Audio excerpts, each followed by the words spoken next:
अस्सलाम वालेकुम नाज़रीन। जी हाँ, आज हमारे साथ हम और हमारे साथ प्रोग्राम में जाने माने डॉक्टर मीर वसीम मौजूद है, जो कि एमडी फिजिशियन है और जीएमसी में अपने फ़राइज़ अंजाम दे रहा है। डॉक्टर साहब आजकल अक्सर सोशल मीडिया पर छाए रहते हैं। डॉक्टर साहब, आपका केडन चैनल में खैर मकदम है। हाँ, शुक्रिया अरशद साहब, आपने यहाँ पे बुलाया और जी इस मुद्दे पे बात करने के लिए, जो बहुत ही एक इम्पॉर्टेंट मुद्दा है जी यहाँ पे आज। डॉक्टर साहब, आज बात करते हैं आयुष्मान भारत के हवाले से। डॉक्टर साहब, आयुष्मान भारत क्यों शुरू किया गया, इस स्कीम में फ़ायदा उठाने वाले लोग कौन हैं? देखिए, अगर आप देखेंगे आयुष्मान भारत के दो पार्ट्स हैं। जी। एक पार्ट है जो 2018 में लॉन्च किया गया गवर्नमेंट ऑफ इंडिया ने। जी ये एक हेल्थ इंश्योरेंस स्कीम है जो 2018 में लॉन्च हुआ। ये उन्हीं के लिए लॉन्च हुआ था जो बिलो पॉवर्टी लाइन, जी जो हम कह सकते हैं कि जो BPL लाइन गरीबी की सतह से नीचे रहते थे जो लोग। तो गवर्नमेंट ने एक फैसिलिटी रखी इन लोगों के लिए पर्टिकुलरली। अगर आप देखेंगे, ये स्कीम पहले हमारी ही स्टेट में यूटी में लॉन्च हो गई। तो हमारी इस यूटी के जितने भी गरीबी के सतह के नीचे लोग जो रहते थे, उनके लिए स्कीम आ गई। उसके बाद एक एडिशन हो गया स्कीम में 2021 में, जनवरी 2021 में, सेहत, जी जिसको हम बोलते हैं social endeavour for health and telemedicine. जी डॉक्टर साहब। तो 2021 में गवर्नमेंट ऑफ इंडिया ने क्या किया कि इसको एक्सपैंड कर दिया कि जो भी बाशिंदा जम्मू कश्मीर का है उसको इस ज़ुमरे में भर दिया, ताकि जो भी यहाँ पे हमारे जो लोग हैं इस फ्री हेल्थ इंश्योरेंस का जो फ़ायदा उठा सकें। जी। तो डॉक्टर साहब, पहले बहुत से लोगों को गोल्डन कार्ड में दुश्वारियाँ पैदा होती थी, अब इसकी क्या हैसियत है? देखिए, अगर आप पहले देखेंगे, मैंने आपको पहले कहा, जब आयुष्मान भारत लॉन्च हुआ 2018 में जी तो बीपीएल लोगों के लिए लिया गया। तो जो बहुत गरीब लोग थे, गरीबी की सतह से लोग थे, उनके लिए था। और एक सेंसस हुआ था और उस सेंसस में भी कुछ प्रॉब्लम्स थी। जो लोग गरीब सच में थे उनको नहीं था, और जो लोग अमीर थे उनको दिया गया था कार्ड। तो अल्टीमेटली क्या कि लोगों को बड़ी दुश्वारियां होगी। जिनको मिलना था कार्ड उनको नहीं मिलता था, और जिनको नहीं मिलना था उनको भी मिल गया था कार्ड। तो अब क्या इससे क्या प्रॉब्लम हुई थी कि बहुत सारे लोगों को कार्ड्स नहीं मिलते थे। उसके बाद क्या हो गया, एक सर्वे हो गया। तो उसके बाद जो सर्वे हो गया, एक अर्बन सर्वे और एक लोकल सर्वे, जिसमें हर एक बाशिंदे का एक डेटा निकलता था जी।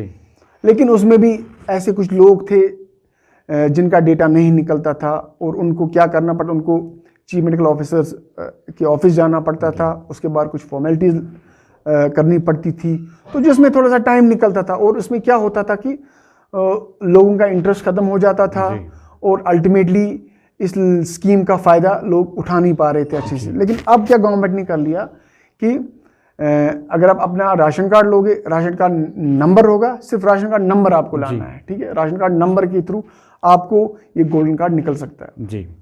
तो डॉक्टर साहब, ये भी आप सुनने में आया कि जैसे कि प्राइवेट हॉस्पिटल्स में कि इस कार्ड की कोई हैसियत ही नहीं है।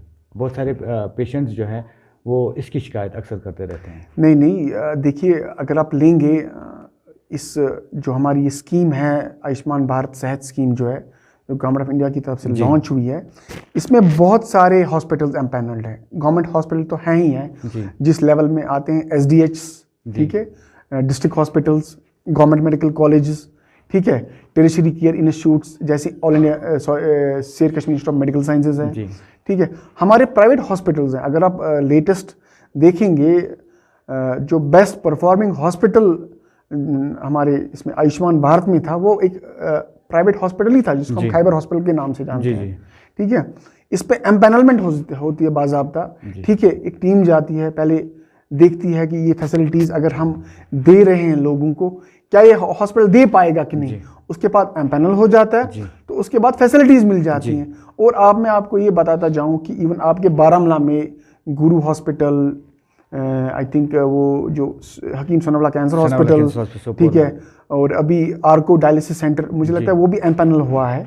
तो इन कमिंग फ्यूचर जो कुछ यहाँ पे प्राइवेट हॉस्पिटल्स है वो भी एम्पैनल हो जाएंगे। हमारे गवर्नमेंट हॉस्पिटल्स, वो आप सब डिस्ट्रिक्ट हॉस्पिटल उड़ी ले लें, सब डिस्ट्रिक्ट हॉस्पिटल सोपोर ले ले, गवर्नमेंट मेडिकल कॉलेज बारामूला ले ले, SDH क्रीरी ले ले, तो मुझे लगता है ये सब हॉस्पिटल एम्पैनल है। और श्रीनगर में तो मोस्ट ऑफ द हॉस्पिटल जो प्राइवेट है वो सारे एम्पैनल हैं। अब मसला ये है कि देखिए, मैं ये एक बात कहना चाहूँगा यहाँ पे कि इस कार्ड को हम कैसे यूज़ कर सकते हैं, ठीक है।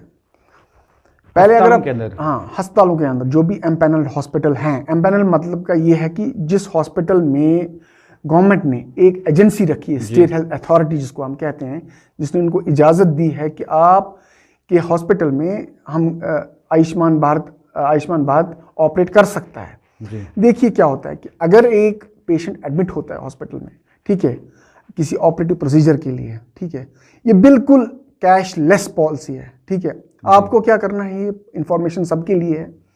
अगर इस पे कोई हॉस्पिटल, वो प्राइवेट हॉस्पिटल हो या गवर्नमेंट हॉस्पिटल हो, इस पे उतरता नहीं है, आपको एक हेल्पलाइन नंबर दी गई है जो आप इंटरनेट से भी निकाल सकते हैं। आप स्टेट हेल्थ अथॉरिटी या नेशनल हेल्थ अथॉरिटी को कंप्लेंट कर सकते हैं कि जो कि गाइडलाइंस हैं उस पर हॉस्पिटल फॉलो नहीं कर पा रहा है। देखिए कैसे, किसी अगर हॉस्पिटल को किसी पेशेंट को सर्जरी करनी है, उस सर्जरी से पहले एक प्लान सर्जरी जब होती है किसी पेशेंट की, आप फर्ज कर दीजिए किसी का गॉल ब्लैडर निकालना है, ठीक है, फर्ज कीजिए इसको 3 दिन के बाद निकालना है। 3 दिन पहले हॉस्पिटल के एडमिशन से पहले जितने भी इन्वेस्टिगेशंस हैं ये इस एम्पैनलमेंट में आती हैं, वो फ्री हो जाएंगी।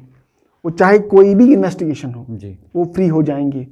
उसके बाद जो ऑपरेटिव प्रोसीजर है जी, वो फ्री हो जाएगा। और उसके बाद जो पेशेंट को 2 हफ्ते तक की दवाई मिलेगी जी, वो फ्री हो जाएगी। लेकिन यहाँ पर मैं ये भी बताता चलूँ कि एक पैकेज मिलता है हमें किसी प्रोसीजर का। आप फॉर एग्जांपल गॉल ब्लैडर की सर्जरी को ले ले, ठीक है, गवर्नमेंट हॉस्पिटल में एक पैकेज मिलता है, गवर्नमेंट ने रखा है, और प्राइवेट हॉस्पिटल में एक पैकेज रखा है। तो उसमें क्या है कि इस पैकेज का हमारा 75% खर्च करना होता है पेशेंट पे जी। 75% में ये सब कुछ होना चाहिए, इसके टेस्ट भी होने चाहिए, इसकी सर्जरी भी होनी चाहिए, 2 हफ्ते तक इनकी मेडिसिन भी होनी चाहिए, क्योंकि पैकेज ऐसे किए गए होते हैं ताकि मैक्सिमम फायदा पेशेंट को मिले। और जो 25% बचता है, 25% बचता है, अगर आप गवर्नमेंट हॉस्पिटल में ले ले, इसमें 5% शेयर जाता है स्टेट हेल्थ अथॉरिटी को, ठीक है, राइट। जो 5% शेयर है वो जाता है कि आप उसको हॉस्पिटल की बिल्डिंग्स के लिए, हॉस्पिटल के इक्विपमेंट्स के लिए और किसी हॉस्पिटल के बहबूदी के लिए यूज कर सकते हो।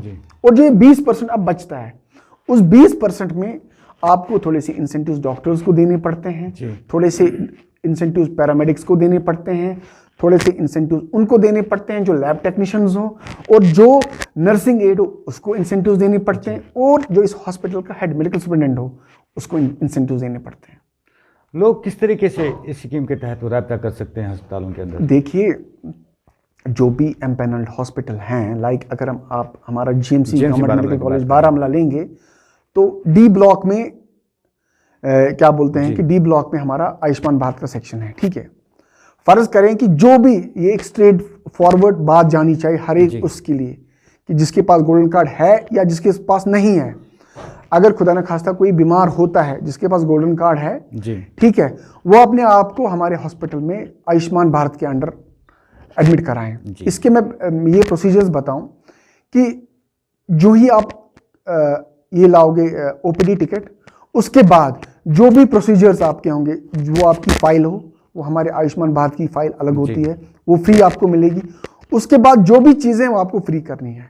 फर्ज करें कि किसी के पास गोल्डन कार्ड नहीं है, ठीक है, वो अपना ये ला सकता है राशन कार्ड। उस राशन कार्ड के नंबर के थ्रू वहाँ पे हमारे जो आरेगा मित्र हैं वो बैठे हुए हैं, जो उनका गोल्डन कार्ड बनाएंगे। उसका अप्रूवल बनने में कभी 1 घंटा भी लगता है, 2 घंटे भी लगते हैं, 5 मिनट भी लगते हैं, कभी 24 घंटे भी लगते हैं, और कभी कभी 2-3 दिन भी लग सकते हैं। लेकिन ये हो सकता है कि अगर आपका किसी को बहुत अर्जेंट सर्जरी है, हम स्टेट अथॉरिटी को फ़ोन करके उस कार्ड का अप्रूवल के लिए फ़ोन करके रिक्वेस्ट करके जल्दी करा सकते हैं जी। इस स्कीम के दीगर फ़वाइद क्या है और किस किस्म की सर्जरी इस स्कीम के जरिए की जा सकती है? देखिए, अगर आप हॉस्पिटल का ले लें, ये हॉस्पिटल के सेटअप पे डिपेंड करता है। अगर आप एक टेरिशरी केयर इंस्टीट्यूट को ले लें, जैसे हम स्किम्स को लेते हैं, ठीक है, वहाँ पे हर एक किस्म की सर्जरी होती है, ठीक है। आप चाहिए किसी पेशेंट को स्टंट डालना हो, किसी पेशेंट को हार्ट अटैक आया उसको स्टंट डालना हो, वो सर्जरी भी इसके थ्रू होती है। किसी पेशेंट को पेसमेकर डालना हो, वो सर्जरी भी इसके थ्रू होती है। किसी पेशेंट को आईसीडी डालना हो, वो सर्जरी इसी के थ्रू हो सकती है। किसी पेशेंट को कोई भी प्रोसीजर हो जो मेंशन किया गया हो, अगर मेंशन भी नहीं हो, हम जो वहाँ पे पर्टिकुलर सेक्शन का मित्र होता है वो स्टेट अथॉरिटी को फ़ोन करके उस प्रोसीजर के बारे में पूछ के वो बुक कर सकता है वो प्रोसीजर। तो ये रहे टर्शियरी इंश्योरेंस जहाँ पे हर एक चीज़ होती है, ठीक है। अगर आप हमारा जीएमसी ले लें, जो सर्जरीज जीएमसी में होती हैं तो वो सब सर्जरीज इसके अंडर आती हैं। अब जो नहीं आती है उनको हम एक स्पेसिफिक सर्जिकल पैकेज के अंदर डाल देते हैं, लेकिन उस स्पेसिफिक पैकेज में हम यहीं से पैकेज का अमाउंट देते हैं। लेकिन जब वो पैकेज का अमाउंट देते हैं उसको डिफेंड करना पड़ता है कल कि अगर मैंने किसी पेशेंट का पैकेज का अमाउंट दे दिया 40,000, जो वहाँ पे जब हम जो ही हम उसको रजिस्टर करते हैं, इस प्रोसेस को हम करते हैं प्री ऑथराइजेशन देते हैं। जो हम प्री ऑथराइजेशन देते हैं वो जाता है इंश्योरेंस कंपनी में, ठीक है। इंश्योरेंस कंपनी में जो पैनल का डॉक्टर होता है वो इसको अप्रूवल देता है। पैनल के डॉक्टर को अगर लगे कि इस प्रोसीजर में कुछ गड़बड़ है या इस प्रोसीजर का कॉस्ट इतना नहीं है, वो अपनी क्वेरी उठा सकता है, जिसको हम प्री ऑथ क्वेरी भी कहते हैं, ठीक है। प्री ऑथ क्वेरी का हमें आंसर देना पड़ता है, तो हम आंसर देते हैं, लेकिन इन बिटवीन पेशेंट को अपना फायदा मिलता है। लेकिन अब दूसरा ये ले ले, अगर कोई किसी पेशेंट को एक्सीडेंट हुआ हो, ट्रॉमा हो, अब इस पेशेंट को सर में भी लगी है, फ्रैक्चर भी है और एब्डोमेन में भी कोई प्रॉब्लम है। अब हमें ये देखना है कि सबसे जानलेवा चीज इसमें क्या है। उस जानलेवा चीज को हमें पहले एड्रेस करना है, जिसको आयुष्मान भारत 100% ट्रीटमेंट मिलेगा फ्री उसके थ्रू। उसके बाद दूसरी चीज पे जाना है, लाइक इसको फ्रैक्चर हो गया है या और कुछ है, उस पर सिर्फ 50% ही देगा, पेशेंट को 50% खुद देना है। फिर तीसरी चीज पे जाएंगे, उस पर 25% आयुष्मान देगा, बाकी पेशेंट को खुद देना पड़ेगा। हाँ जी। तो डॉक्टर साहब, आयुष्मान स्कीम से पहले भी आप मुझे ज़रा ये बताइए नाज़रीन को कि लोगों को इस स्कीम से पहले भी क्या फ़ायदे मिलते थे अस्पतालों के अंदर। देखिए, हॉस्पिटल में एक अपना एक जो सेटअप होता है, जो सप्लाईज आती हैं JKMSL के थ्रू, ठीक है, एक प्रोक्योरमेंट होती है, ठीक है, उसमें एंटीबायोटिक्स आती हैं, उसमें IV फ्लूइड्स आते हैं, उसमें वैक्सीन्स आते हैं, उसमें बहुत सारी ऐसी चीज़ें हैं जो पहले भी मिलते थे। लेकिन अब इसमें नया क्या है अब इसमें नया क्या है, देखिए फॉर एग्जांपल, हमें कुछ मेडिसिन की सप्लाई पहले कुछ मखसूस टाइम तक आती थी, ठीक है, कुछ टाइम के बाद ये ख़त्म हो जाती थी, उसके बाद पेशेंट को थोड़ा सा सफ़र करना पड़ता था।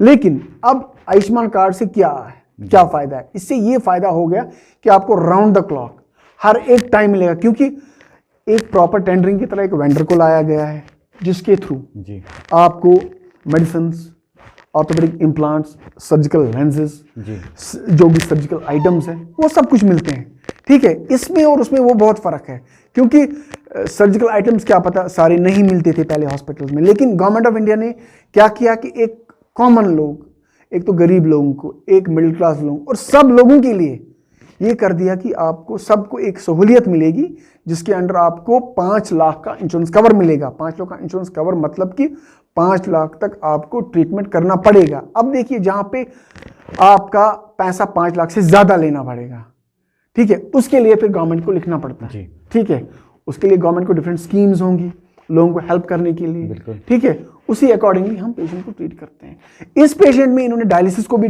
डाल दिया, जो कि पहले नहीं था। पहले ये था कि नेशनल डायलिसिस प्रोग्राम था, जहाँ पे जो भी बिलो पॉवर्टी लाइन थे उन लोगों को आपको ना फ्री डायलिसिस होती थी, ठीक है। लेकिन अब क्या किया, और जो अबव पॉवर्टी लाइन थे उनको 900 रुपये देने पड़ते थे। लेकिन इस स्कीम में गवर्नमेंट ने क्या किया कि डायलिसिस के 9 सेशंस दे दिए, ठीक है। 9 सेशंस के बाद पेशेंट्स को ये रोटेट करता रहता है। इट मीन्स कि CKD पेशेंट्स को भी फायदा आ गया, वो आप गवर्नमेंट हॉस्पिटल में ले लें, वो आप प्राइवेट सेटअप्स में ले लें, क्योंकि गवर्नमेंट एक्सपैंड कर रहा है इस फैसिलिटीज़ को, अपने जो हॉस्पिटल्स हैं उनको एक्सपैंड कर रहा है, ठीक है।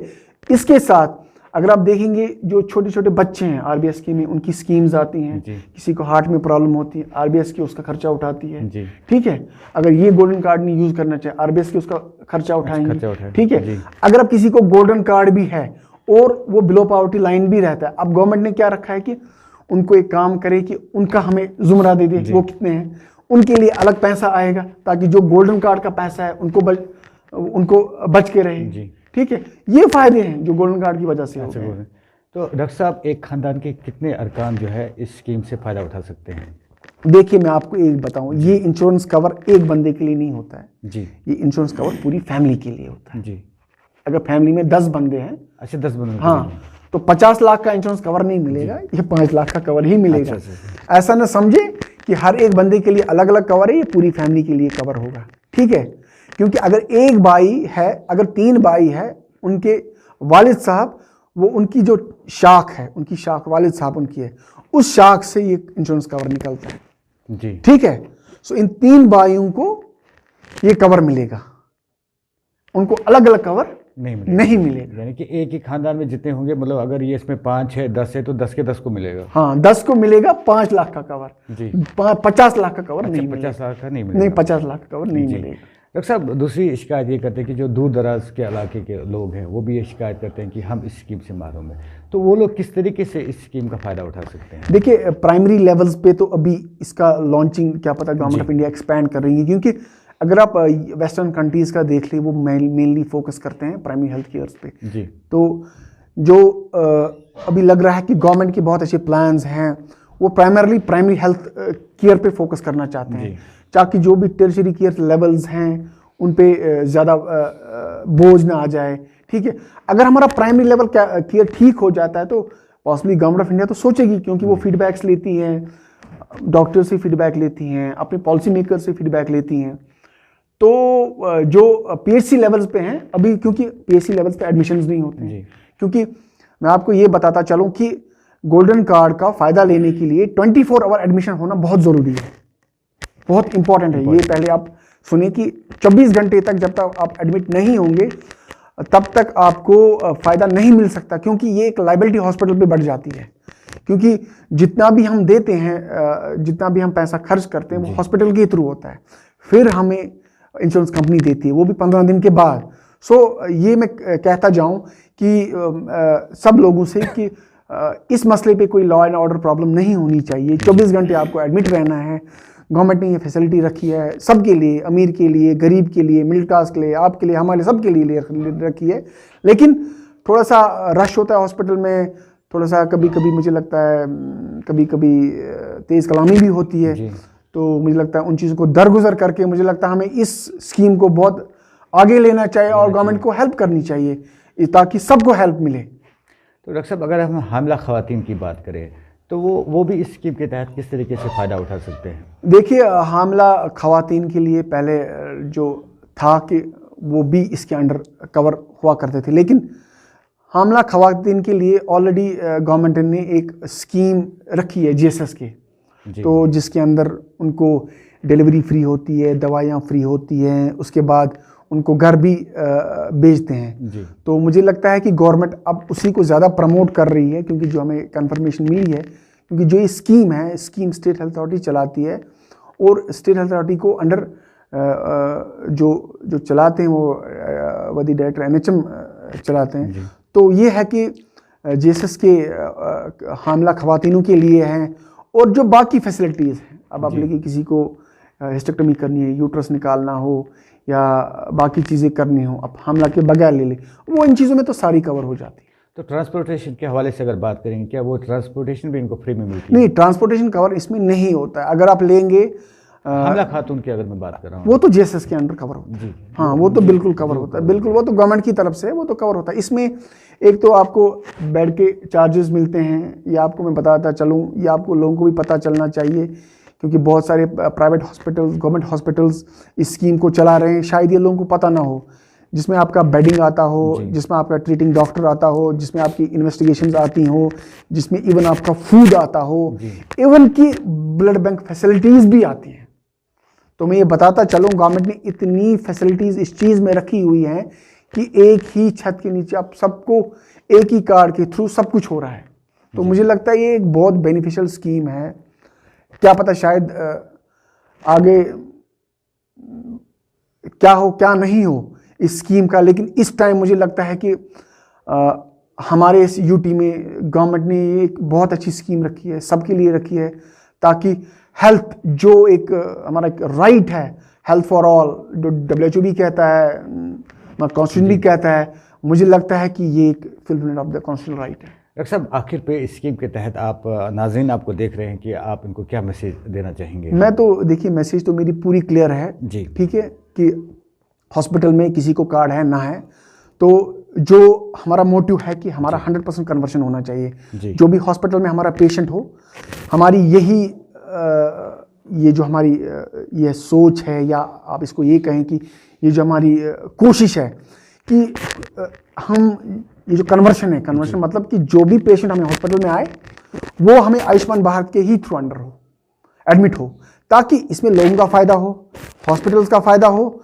और इससे क्या हो जाता है, जब आप इंसेंटिव बेस्ड काम करते हैं, एक गवर्नमेंट का आइडिया आप देख लें कि इंसेंटिव बेस्ड फ़ायदा ये है कि आप अपने डॉक्टर्स को ये मैसेज दे रहे हो कि आप गवर्नमेंट सेटअप में काम कर रहे हो, गवर्नमेंट आवर्स में काम कर रहे हो, हम आपको इंसेंटिव्स दे रहे हैं, वो ताकि मुझे लगता है कि ताकि प्राइवेट सेटअप का जो ये है कि उस पर कम फोकस करें। जी, ये भी एक मैसेज होती है, क्योंकि पॉलिसी मेकर्स की एक मैसेज होती है। मुझे लगता है इस पॉलिसी के पीछे ये एक भी मैसेज है। तो ये मैसेज है कि आप आए, हॉस्पिटल में आए, कोशिश करें, अपनी गोल्डन कार्ड बनवाएं या कॉमन सर्विस सेंटर से अपनी गोल्डन कार्ड बनवाएं। आज बिल्कुल ईजी है। और जो ही आप हॉस्पिटल में एडमिट हो, हमारे डी ब्लॉक में, जीएमसी के डी ब्लॉक में जाएं, अपने आप को रजिस्टर करवाएं और इस सहूलियत का फ़ायदा उठाएं। नाज़रीन, ये थे हमारे साथ डॉक्टर मीर वसीम। डॉक्टर साहब, आपका स्टूडियो में आने के लिए आपका बहुत बहुत शुक्रिया। लेकिन डॉक्टर साहब, आपसे उम्मीद करते हैं कि आप दोबारा भी हमारे स्टूडियो में तशरीफ़ लाएंगे, हम उम्मीद करते हैं। देखिए, मैंने आपसे कहा कि इस माशरे में हर एक इंसान का रोल है। मैंने आपसे कहा पहले भी, जैसे हमारे उलमाए किराम हैं, वो लोगों को दीन के बारे में सिखाते हैं। हमारे ताजिर बरादरी है, वो तिजारत करते हैं। हमारे टीचर्स हैं जो लोगों को पढ़ाते हैं। ऐसे हम लोग भी हैं, डॉक्टर्स हैं। हमें भी चाहिए कि हम लोगों को थोड़ा सा इल्म दे बीमारियों के बारे में, क्योंकि इस दौर में हम बहुत सारी सेल्फ मेडिकेशंस करते हैं, बहुत सारी दवाइयाँ यूज़ खुद करते हैं। लोगों को उन चीज़ों से बचाए। ये तो एक सदके जारिया का काम भी होगा, और हमारे दीन में ये चीज़ें सिखाने का भी इस पे ना फोकस किया गया है। सही बात है। तो बहुत बहुत शुक्रिया आपका। शुक्रिया।